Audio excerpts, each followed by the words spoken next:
Level 0. The desperate. You're not supposed to be here. That's what you keep telling yourself as you sit in the back booth of a diner that smells like burnt coffee and broken promises. You're 32 years old. You have a daughter who needs medication that costs $3,000 a month. You have insurance that covers exactly none of it because the condition is pre-existing, and the appeals process is designed to exhaust you before it helps you. You have a job that pays $18 an hour, and rent that costs $2,100. Then a guy you know from the warehouse, not a friend exactly, just someone you've worked alongside for 2 years, mentions he knows someone who pays for certain kinds of work. Off the books. One-time thing. Enough money to solve problems that can't be solved legally. You tell him you're not interested. You tell him you'll figure something out. You tell him you're not that kind of person. 3 days later, your daughter's prescription runs out, and the pharmacy wants payment up front for the refill, and you stand there with a credit card that's already maxed, and you think about how many days she can safely go without it. The pharmacist is looking at you with a pity that somehow makes everything worse. You call the guy from the warehouse, he gives you a number, you call the number. A voice you'll never be able to identify tells you an address and a time. Nothing else. The meeting happens in a parking garage. The man who shows up is so normal looking, it's almost offensive. He could be an accountant. Could be someone's dad. He doesn't waste time on small talk. The job is simple. Someone needs to stop existing. You make that happen. You get paid. You never speak about it. You never do it again unless you choose to. He slides a phone across the hood of a car that's nicer than anything you'll ever own. Details are on here. You have 3 days to decide. After that, the offer disappears, and so does this conversation. You take the phone. You tell yourself you're just going to look, just going to see what this actually is. You're not committing to anything. The target is a name and an address and a photo of a man you've never met. No context, no explanation. Just the information you'd need to find him and the implied instruction to make sure he doesn't exist anymore. You spend 2 days researching how someone would even do this. You're not a violent person. You've never even been in a real fight. The research feels theoretical, like you're writing a thriller novel, not planning something real. On the 3rd day, your daughter has a seizure because she's been without medication for too long. The ambulance ride costs $1,800 that you don't have. The ER doctor lectures you about medication compliance, like you're choosing this. That night, you text a single word to the number. Yes, welcome to a profession that doesn't have a HR department or a retirement plan. Just the understanding that you've crossed a line that doesn't allow backtracking. Level 1, the amateur. The first one is supposed to be the hardest. Everyone says that. The moral weight, the psychological barrier, the fundamental wrongness of taking a life. They're right, but not in the way you expected. The hard part isn't pulling the trigger. The hard part is the 3 days beforehand, where you watch him, where you learn his patterns, where he becomes real instead of just a photograph and a problem to solve. His name is Marcus. You weren't supposed to learn his name, but it's on his mail. He's 46. He has a dog that he walks at 6 a.m. every morning. He stops at the same coffee shop. He works at an insurance company, which feels like cosmic irony.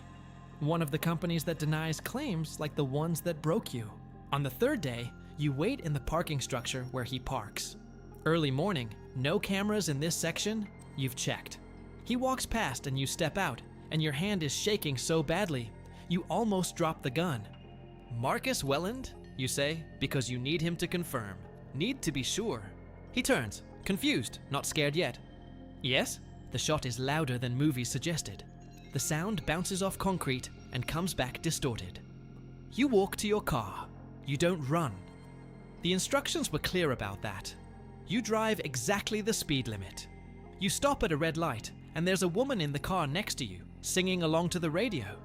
And you realize she has no idea that 30 seconds ago, you ended someone's life. The phone you were given rings once. A location. You drive there, leave the weapon in a dumpster as instructed. The phone gets left in a different location. You drive home. You expect to fall apart. To vomit or cry or feel the crushing weight of what you've done. What you actually feel is disconnected. Like you're watching yourself from outside your body. Like this happened to someone else. 3 days later, an envelope arrives with cash. No note, no return address. Just the amount promised. You pay for medication. You pay bills. You buy groceries without checking prices for the first time in months. The money is spending the same as the money from your warehouse job. It doesn't feel tainted. It just feels like relief. 2 weeks pass, then a month. The disconnected feeling fades, but it doesn't get replaced with guilt exactly. The phone rings again. Same voice, another job, another target, another amount. You take it, not because you have to anymore. Because the warehouse job pays $18 an hour, and this pays more in one night than you make in 3 months. Because the first time already happened and can't be undone. Because apparently this is who you are now. The second one is easier. The third one, easier still. By the fifth, you've developed a process. Research, observation, execution, disposal. Professional, efficient, clean. Level 2, the professional. 2 years in, you're not taking random calls anymore. You have a handler, a middleman who vets clients, negotiates rates, provides intelligence. You're part of an infrastructure you barely understand but benefit from. The jobs are more complex now. The targets are higher profile. The payouts reflect the increased risk. You've quit the warehouse. Your taxes show you as a consultant, which is technically accurate if you consider murder a specialized form of consulting. You've learned things they don't teach in any classroom. How to research someone without leaving digital footprints. How to identify security vulnerabilities in routine patterns. You've invested in equipment, weapons from sources that don't keep records, surveillance gear that would make intelligence agencies jealous, a storage unit under a false name where everything stays between jobs. You've developed rules. No kids. No one who reminds you too much of yourself. No jobs where the client wants suffering. If they want pain, they can hire someone else. Your work is clean, professional, almost merciful, you tell yourself. The almost is doing heavy lifting there. The targets have faces now, but you've learned not to research beyond what's necessary. You don't learn about their families. You don't read their social media. You don't learn their dreams or fears or the normal human details that would make them hard to categorize as just a job. Some of them are probably terrible people. Probably. The clients usually are. People willing to pay for murder aren't typically pillars of morality. So the logic goes, bad people hire you to kill bad people. You're just the mechanism. You think about Marcus sometimes, the first one. How sloppy that was. How emotional. You're better now. Colder. More efficient. Your daughter is healthy. That's what matters. The medication is never late. The bills are always paid. You've moved to a better neighborhood. She goes to a good school. She has opportunities you never had. She asks what you do for work. You tell her consulting. Helping businesses solve problems. She's 12 and doesn't question it, and you wonder when she'll start asking questions you can't answer. You don't have friends anymore. Can't risk it. Can't have people who know you too well, who might notice inconsistencies. Your romantic relationships last exactly as long as it takes for someone to want to know you deeper than surface level. The money is significant now.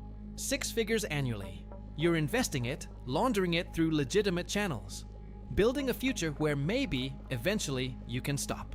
That's the lie you tell yourself. That this is temporary. That you're building toward an exit.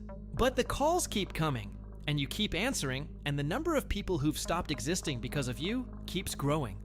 And you're not sure anymore what version of you would exist without this. Level 3, the ghost. 5 years in, you're a myth. Other professionals know your work without knowing your name. You're the one they call for impossible jobs. The target's too careful, too protected, too aware. The situations where failure isn't just failure. Your rate is $500,000 per contract, minimum. Complex jobs cost more. The clients pay because alternatives don't exist at your level. You're not the only hitman in the world, but you're in a bracket where supply is limited and demand is constant. You've stopped thinking of them as people. They're problems with patterns. The dehumanization isn't cruelty, it's survival. You had a moment last year. A target who looked like your daughter might look at 30. Same eyes. You watched her for 3 days and couldn't take the shot. Had to refund the client. First time you've ever failed to complete. Your handler was concerned. You getting soft? Just didn't feel right. You said, "That's the problem. It's not supposed to feel like anything." He was right. Feeling is the enemy. Feeling is what gets you caught, or makes you quit, or drives you insane. The successful ones feel nothing. The job is mechanical, process-driven, clean. You've designed your life for minimal connection. You live in a condo you bought with cash through an LLC. Your neighbors don't know your name. Your daughter thinks you travel for work, which is true, you just can't explain what the work is. She's 16 now, thinking about colleges, dating boys, becoming a person independent of you. Sometimes you wonder what she'd think if she knew. If she understood that her entire life, the comfortable childhood, the opportunities, the security, is built on bodies you've stacked like foundations. Would she understand? Would she hate you? Would it matter? You've killed 27 people now. You remember the number, but most of the faces blur together. Marcus is still clear. The first one always is, and the woman who looked like your daughter. But the others? They're just data points, successful completions, problems solved. The paranoia is constant now. You assume surveillance everywhere. You assume law enforcement is always 3 steps behind, building cases, connecting dots. You vary patterns obsessively. Never the same route twice. Never the same hotel twice. Never trust that you're not being watched. You've prepared for arrest, lawyers on retainer who don't ask questions. Money hidden in jurisdictions that don't cooperate with US law enforcement. Identities you could assume if you needed to disappear. The question isn't if you'll eventually be caught, it's whether you can delay it long enough to matter. You don't sleep well. When you do sleep, you dream of faces you don't consciously remember. People looking at you with recognition in the second before. The dreams don't feel like guilt exactly. More like your subconscious filing away information your conscious mind refuses to process. You tried therapy once, carefully, with a therapist you paid cash and lied to about everything. I feel disconnected from normal life, you said, which was true. Like I'm watching from outside myself. Also true. The therapist talked about dissociation, about trauma responses, about the mind protecting itself from things it can't integrate. You stopped going. The therapy was getting too close to truths you couldn't speak. Level 4, the legend. 8 years in, you're the final call, the impossible job, the target everyone else refused, the situation so complex that failure is guaranteed for anyone except maybe you. The money is abstract now. Millions in accounts you'll never fully spend. The motivation isn't financial anymore. It's the challenge, the puzzle, the proof that you can do what no one else can. You took a contract 6 months ago that everyone said was impossible. A target with state-level security, multiple layers of protection, patterns that change daily, intelligence agencies protecting him. The kind of job that should have no solution. You spent 3 months planning, found the vulnerability in the seam between 2 security teams, the 30-second window during shift change, the single angle that wasn't covered, made the shot from 1,200 meters in wind conditions that should have made it impossible. The client paid triple because no one else could have done it. Your handler asked how you made it work. You didn't explain. The moment you share methodology is the moment you lose competitive advantage. You're the best in the world at something that can't be discussed. Your daughter is in college now, pre-med. She wants to save lives. The irony is so sharp it could cut. You're paying for her education with money earned by ending lives. She started asking harder questions. You give vague answers about proprietary business solutions, about NDAs, about clients who value discretion. She's smart enough to sense bullshit, but young enough to want to believe you. The isolation is complete now. You have no peers. The few other people operating at your level are competitors, not colleagues. You have no friends. Friendship requires trust and honesty, and you can't afford either. You have no partners. Intimacy requires vulnerability, and you can't risk anyone knowing you. You're the most successful you've ever been, and the most alone you've ever been, and somehow both things are the same thing. You think about stopping. You have enough money, enough to disappear, to give your daughter a trust fund, to vanish into some country without extradition. The exit is theoretically possible, but you've been doing this for 8 years. This is who you are now. The skills you've developed don't transfer to legitimate work. The psychological adaptations that make you functional at this make you dysfunctional at everything else. What do you do if you stop? Who do you become? The person you were before Marcus doesn't exist anymore. That person died in a parking garage 8 years ago. What's left is this: a machine that solves problems by ending them. A ghost that moves through the world leaving nothing but absence. Level 5. The call you can't refuse. The phone rings. The handler's voice is different this time. Tense. We have a situation. Client is connected. Very connected. Target is problematic. You wait. You learned years ago that silence extracts more information than questions. The target is asking questions. About clients. About handlers. About people like you. They're a journalist with protection and a deadline. If the story breaks, the entire network collapses. Everyone gets exposed. You understand immediately. This isn't a job. This is survival. The target isn't just someone the client wants gone. It's someone who threatens your existence. Rate, you ask, because the question is expected. Whatever you want, plus relocation assistance if you need it. This one has to look perfect. Has to close the investigation instead of opening new ones. You think about your daughter, about the life you've built for her that depends on secrets staying buried, about the fact that this journalist's story might name you, might connect you to 27 other names, might end everything. You think about saying no, about refusing, about finally drawing a line, but you already know you'll take it because you've never drawn a line before and you've lost the ability to start. Because stopping now means the last 8 years were for nothing. Because the trap isn't the money or the threats, it's the momentum. The terrible inertia of choices you can't undo. Send the file, you say. And just like that, 27 becomes 28. The number grows. The person you were becomes more distant. The exit you keep imagining moves further away. One job at a time, one erasure at a time.